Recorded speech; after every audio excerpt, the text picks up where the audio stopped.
Hello? We have your daughter. I don't know who you are or what you want. It's money you're after. I don't have any. What I do have is a particular set of skills. Skills that'll make me a nightmare to men like you.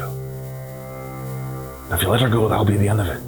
But if you don't, I will track you. I will find you. And I will kill you. You black bastard. What? You call me black? What? Why would you say that? I'm sorry, you sound kind of black on the phone. What does that even mean? I'm sorry. What? Just because I traffic in children, I'm black? What kind of racist are you? No, I wasn't making that implication. I'm sorry. Can I have my daughter back? Good luck. And the Oscar goes to... And the Oscar goes to George Clooney. Come on, let's go. 1, 2, 3, 4. We're gonna start a revolution. We need a new solution. Gonna smash and break right through the mold. I don't wanna listen to you. Nothing you say makes sense. Ow! We are a little bit out of touch in Hollywood every once in a while, I think. It's probably a good thing. We're the ones who talk about AIDS when it was just being whispered. And we talked about civil rights when it wasn't really popular. And we... Oh, George. Sweet, sweet, beautiful George. Sweet, sweet, and dumb George. So very dumb, but beautiful, but mostly dumb George. Most Hollywood financiers, directors, and Oscar voters are rich, old, white men. Like all facets of American capitalism, those with established wealth are making the decisions. The history of discrimination in American entertainment spans nearly 200 years. The act of painting one's face black, as well as doing other exaggerations such as large red lips, has been a time-honored American tradition for over 100 years. It was a popular form of theater and performance art in the United States around 1830. It was also featured in the blockbuster film The Birth of a Nation, which went on to earn an estimated $50 to $100 million in 1915. You see, every good hero needs a villain. Steven Crowder has Sam Cedar, Ben Shapiro has Ben Burgess, and Candace Owens has herself? I actually don't have any problems at all with the word nationalism. I think that it gets, the definition gets poisoned by elitists that actually want globalism. Globalism is what I don't want. So when you think about, whenever we say nationalism, the first thing people think about, at least in America, is Hitler. You know, he was a National Socialist, but if Hitler just wanted to make Germany great and have things run well, okay, fine. The problem is that he had dreams outside of Germany. As long as there's been white heroes in American cinema, there's been various stereotypes for them to battle. Aboriginal actors are often typecast as savages, with war paint and feathers to accompany their violent behavior. That's when they have the privilege to even play themselves and not be portrayed by non-Aboriginal actors in makeup. For examples of this, we do have to travel so far back in time that a veritable wormhole would split the fabric of time and space. Myself, Mike Smithson, and Kenny Niederbottomer applied this makeup on a daily basis. It shot about 5 times. If you're an Indian or Persian actor throughout the 80s, 90s, and now, most likely you will have been playing a terrorist at some point in your career, unless you're in a Wes Anderson diorama. The problem is so prevalent for black actors that it was the entire plot of the independent film Hollywood Shuffle by Robert Townsend. It may come as no surprise that the story of a struggling black actor to rise above the stereotypes he's constantly cast in is semi-autobiographical. Townsend ended up having to finance over half the film's budget with credit cards for it even to see the light of day. As films continued to perpetuate and reinforce stereotypes like ripples in the current of our zeitgeist, it starts to beg the question as to whether racism is innate or taught. And that's just fancy speak for us essentially saying strap in and get ready for a documentary about Mel Gibson.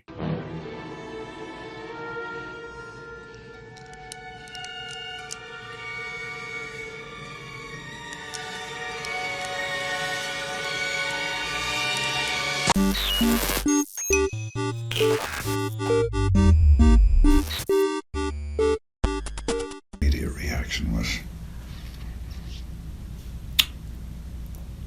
I asked, did she know who it was? No. What color were they? She said it was a black person. I went up and down areas with a kosh,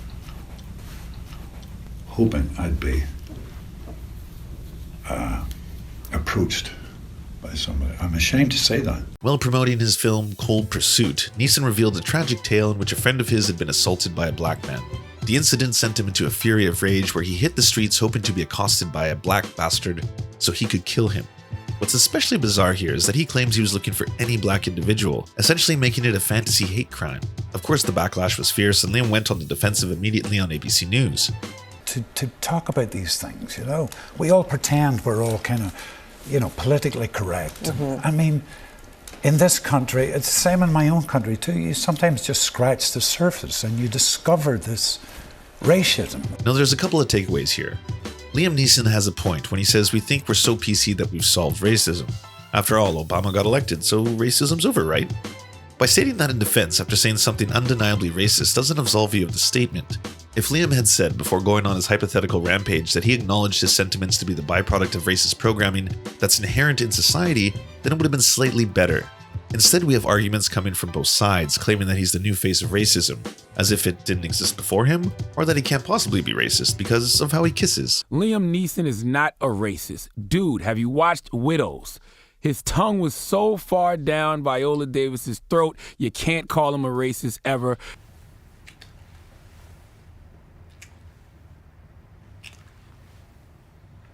Now, Liam Neeson is far from the first actor to be accused of racism. How can we even talk about that without talking about our old friend Mel Gibson? Mel Gibson used to be the most powerful man in Hollywood. Don't take our word for it. In 2004, Forbes ranked him as the most powerful celebrity in the world, beating out Oprah Winfrey and Tiger Woods. My, how times have changed. He was an award-winning actor and director responsible for such patriotic jingoistic masterpieces such as The Patriot and What Women Want. You know, Freud died at age 83 still asking one question. What do women want? Wouldn't it be strange and wonderful if you were the one man on Earth finally able to answer that question? It had nothing to do with what? The fact that you had foreign bodies in there? Correct.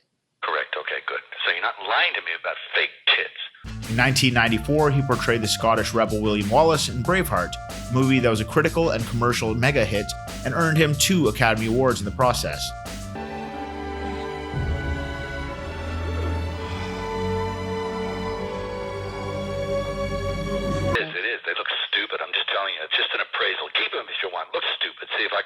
His following directorial outing would see him create the most profitable independent film in history, La Passion de Jesus. Despite the praise, early warning signs for Mel Gibson's deeper beliefs were riddled within his films. Then in 2006, the prophet Gibson revealed his doctrine. Levitt obtained the arresting deputy's notes, which say the handcuffed actor also began a barrage of anti-Semitic remarks. In a DUI arrest, Gibson went on an anti-Semitic tirade about how the Jews were responsible for all the wars in human history. Then all of a sudden, in a heartbeat, in an instant, on an impulse, somebody shoves a glass of mezcal in front of your nose and says, "It's from Oaxaca," and you go, "What?" And it's burning its way through your esophagus, and you go, "Oh man, what did I do that for? Can't put the toothpaste back in the tube." Mel did the typical apology tour and even produced a miniseries on the Holocaust to distance himself from his own beliefs. What happened before? The remarks that were attributed to you. That were attributed to me, that I didn't necessarily make. Okay, but I gather you have a dog in this fight. Pardon me? You have a dog in this fight? It also didn't help that his father is a Holocaust denier. Mel remained an A-list celebrity for a while and released a second feature to less flattering reviews. Then his girlfriend released a recorded phone call featuring some of the hardest N-words ever dropped in a post-civil rights Hollywood. And if you get by a pack of niggers, it'll be your fault. Put the toothpaste back in the tube. And finally, Mel was person non grata in the industry. Could he ever crawl out of the hole he had dug, or would others come forth to take the mantle? Let's put a pin on that for now. You see, Liam Neeson is a scapegoat, and an easy figure to point the finger and say, "Wow, that's disgusting, and I'm not racist, so I'm disgusted." We're not going to delve too deep into intersectionality here, or how capitalism sets up the framework that divides classes, because other YouTubers have done this far better than we would, and we'll link to their amazing video essays in the descriptions below. What we want to do is turn your attention to the blue eye, brown eye experiment by Jane Elliott. Jane is a former school teacher and anti-racism activist and educator. She's been performing her experiment for over 50 years to students across America and has achieved surprising results wherever she performs it. She begins the experiment by gathering together students of various ethnicities together and divides them into separate groups, those with blue eyes and those with brown eyes. the students are segregated into either side of the room depending on their eye color, and the persecution can begin. She would state that the blue-eyed children are superior to brown-eyed children. They were naturally more intelligent and would be allowed to sit at the front of the classroom. They were given special privileges such as second servings of lunch or extra time at recess. Blue-eyed children were not to play with brown-eyed children or drink from the same water fountain. Over time, there would become variations on this format, often switching who would be the privileged class. The results are striking. More often than not, white children would express shock or outrage at their treatment. She was rude to us, all of us. Yelled at us, called us names. They would burst out crying and lash out at Jane. Conversely, children of color would often, but not always, understand what was happening and explain afterwards that they knew what it was like to be treated in that fashion. When she brought up the experiment of the Johnny Carson show in the 1970s, people were shocked and outraged by it. They received an overwhelming amount of negative calls, including a letter stating, "How dare you try this cruel experiment out on white children? Black children grow up accustomed to such behavior, but white children? There's no way they could possibly understand it. It's cruel to white children and will cause them great psychological damage." Now, granted, the experiment is a bit of a shock treatment to what systemic oppression feels like, but there's no denying its results. Eye color and skin color are caused by the same chemical, melanin. There is no logic in judging people by the amount of a chemical in their skin. Even someone as visionary as her claims that she has to work every day at deprogramming it because she was indoctrinated her entire life with societal racism. Yes, humans are tribal, but what they determine to be the other changes over time. You can have diverse groups banding together to demand building a wall because they've banded together to identify a group other than their own as a potential threat. Tribalism does occur within the realm of science, often when referring to ethnonyms. Ethnonyms are the name applied to a given ethnic group, Greeks being called Greek and so forth. What's interesting about them is they change over time, often with what is socially acceptable and what is considered offensive. They evolved alongside society, and fraternization between them does so as well. We've said it before that race is a social construct. Racialism, scientific racism, race realism, or whatever you want to call it, is pseudoscientific bullshit. DNA studies do not indicate that separate classifiable subspecies, races, exist within modern humans. While different genes for physical traits such as skin and hair color can be identified between individuals, no consistent pattern of genes across the human genome exists to distinguish one race from another. There also is no genetic basis for divisions of human ethnicity. So if race doesn't actually exist, and we lump groups of people together with different genes as races, then something can be said how we're taught from an early age to respond and react to different groups of people we classify as certain races. You really are crazy.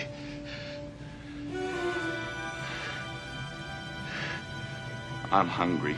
So if race is a social construct, then why does anyone even talk about race anymore? Didn't you just solve racism? No, we're just pointing out how stupid it is. That doesn't mean society as a whole won't treat you differently depending on the color of your skin. Despite what George Clooney might be convinced of, diversity in Hollywood is as scarce as the roles he takes where he's less intelligent than other characters around him. Any of you boys, Smithies? Or, if not Smithies per se, were you otherwise trained in the metallurgic arts before straitened circumstances forced you into life aimless wandering? Looking at this list of the top grossing films for the past 100 years, it's pretty apparent which cream rises to the top. And even more disturbing still is that we lied to you. This isn't from 100 years ago, this is actually from the last decade, aka the wokest time in cinema. Racism. Multiple academic studies have shown that the most powerful emotion for getting clicks is anger. Your attention is a valuable commodity that multiple outlets are fighting each other for at all times. The end result is billions in advertising and subscription revenue to the winners of this Mad Max hellscape. Looking at cute things is addictive on its own, but nothing gets someone to share something like righteous anger.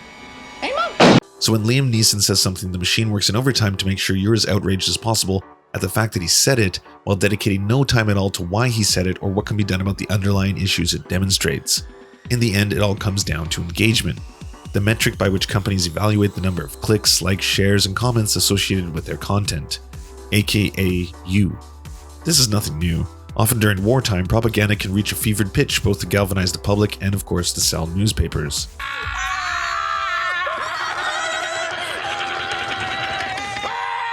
And we're not defending Liam Neeson's here. Hell, we spent a good part of the documentary making fun of him. We're just saying that he alone is not racism incarnate, but the result of a large system that few people are willing to explore. Speaking of which, in forgiving my friend his trespasses, offering him the same clean slate you have me, and allowing him to continue his great and ongoing contribution to our collective art without shame, he's hugged the cactus long enough.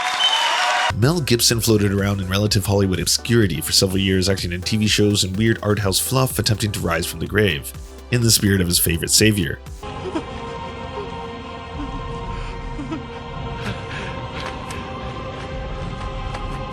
Until 2016, 10 years after the original incident, when he released Hacksaw Ridge. Sure, it may not have been as advertised as being made by Mel, the Jews started all the wars in the world Gibson, but sure as time heals all wounds, he was once again nominated for an Academy Award for Best Director in Picture. It also allowed you to be a bit away from the movie industry. How was it like those few years? Oh yeah, no, I was never away from it. I've developed a whole bunch of things. I got a bunch of stuff, you know.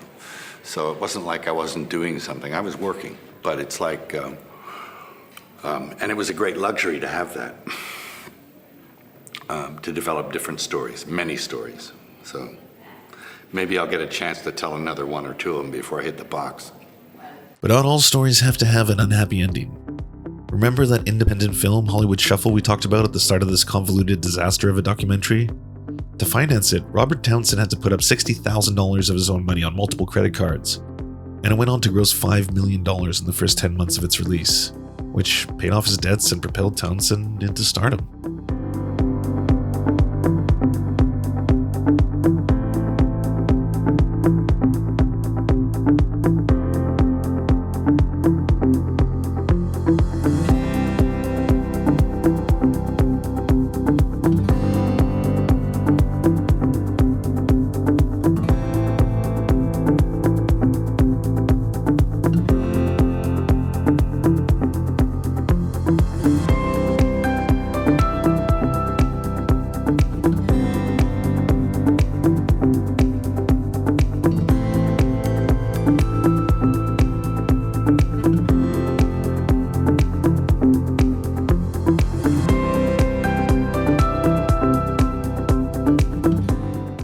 Thank you so much for watching, guys. Thanks for sharing, liking, commenting, subscribing. If you want to hit the little bell button at the bottom, it'll let you get our videos as quickly as they're produced. Dave here is indicating exactly where they are in the new YouTube. Yeah, YouTube's changed once again, I'm sure, as you guys all know, thanks to the of all people. They're ruining yet another platform, but it is what it is. So thank you so much. Yeah.